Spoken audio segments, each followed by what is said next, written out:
In this video, I'll show you my personal top 10 things to do in Lisbon, Portugal. It is based on my own travel experiences in this beautiful city. Don't forget to like this video, subscribe to my channel and enable notifications. And make sure to share your own Lisbon experiences in the comments below.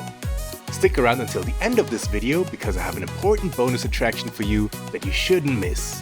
Here are my top 10 things to do in Lisbon. Number 1.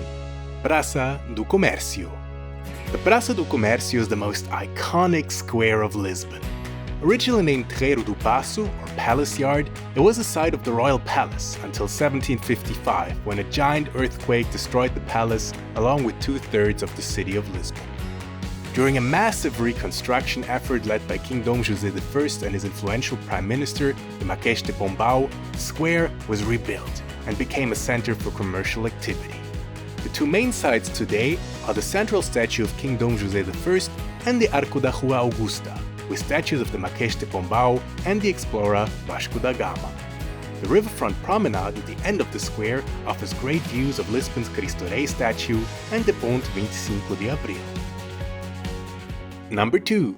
Mosteiro dos Jerónimos. This monastery is one of the most impressive buildings from Portugal's Age of Discovery. This period, during the 15th and 16th century, saw the Portuguese kingdom rise to become a global trading superpower, after the discovery of the sea route to India by Vasco da Gama. The monastery was founded to celebrate this event in 1502 by King Manuel I, and it is considered one of the finest examples of Manueline architecture, a style that combines Gothic and Renaissance elements. The monastery's most distinctive features include its ornate facade, its beautiful cloister, and the massive trunk-like columns of its church. The nearby Padrão dos Descobrimentos monument is a great place to learn even more about the Age of Discovery. Number 3. Castelo de São Jorge. This castle was originally built during the occupation of Portugal by the Muslim Moors in the 10th century. In 1147, it was captured by Christian Crusader forces led by Afonso Henriques, who later became the first King of Portugal. The castle was expanded over the centuries and first used as a royal palace and then as a military garrison. Visitors today can explore its ramparts and towers and enjoy panoramic views of the city. Two interesting attractions inside are a camera obscura, which gives a real-time 360-degree view of Lisbon, and a small archaeological museum. If you're lucky, you will also encounter a few of the castle's peacocks. Number 4.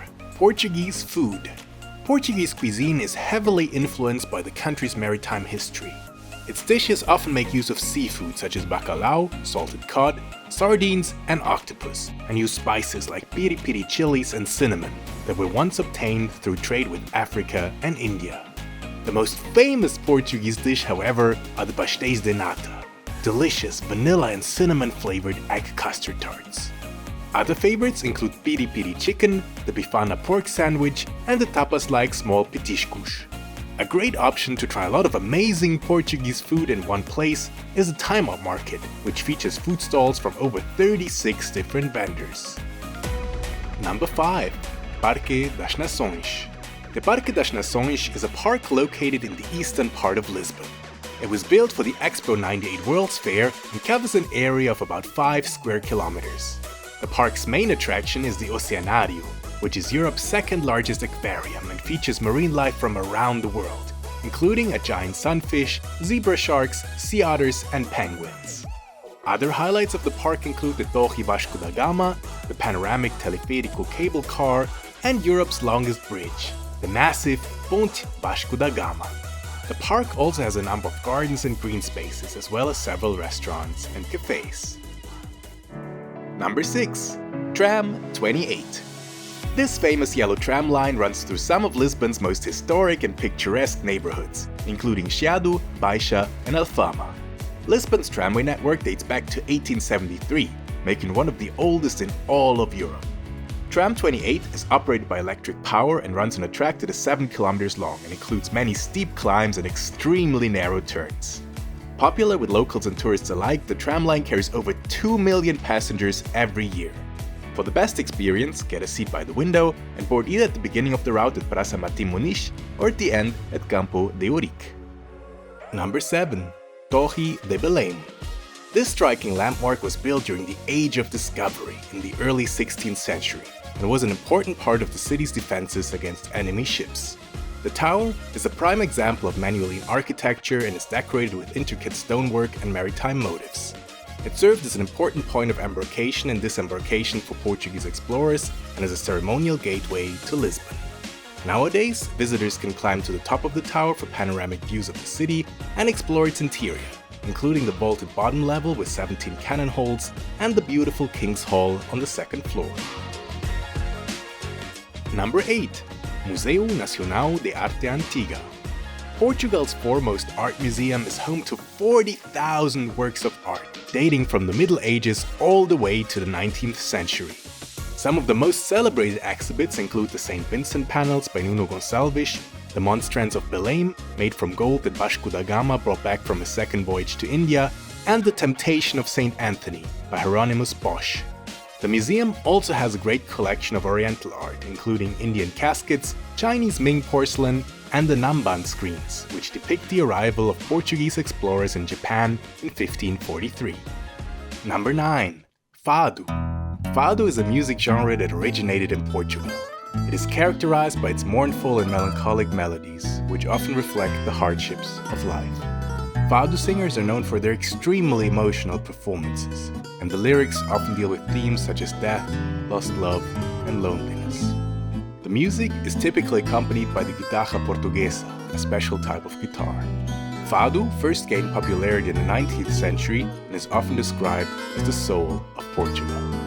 To learn more about this style of music, you can visit the Museu do Fado, or even better, experience it firsthand at a Fado club like Clube de Fado or Senhor Vinho. Number 10. Museu Calouste Gulbenkian. This museum displays the incredible art collection of the Armenian businessman Calouste Gulbenkian, who was once one of the richest people in the world. It includes works from ancient Egypt and Rome to the early 20th century, spanning the arts of the Islamic world, China and Japan, as well as European fine and decorative art. Some of the most important works of the museum are the Abukir medallions from Egypt, the Chinese Coromandel screen, Rembrandt's Portrait of an Old Man, Manet's Boy Blowing Bubbles, and Turner's Wreck of a Transport Ship. An entire room is dedicated to the impossibly intricate glassware of the French designer René Lalique. And here is the bonus that I promised. If you have some extra time, make sure to go on a day trip to Sintra. This magical little town is known for its fairy tale castles, lush gardens, and grand palaces, and is just a 1-hour train ride away from Lisbon. The town's dramatic hills and valleys are home to unbelievable architectural gems, including the ancient Castelo dos Muros, the fanciful Palácio Nacional da Pena, the grand Palácio Nacional de Sintra, and the mysterious Quinta da Regaleira.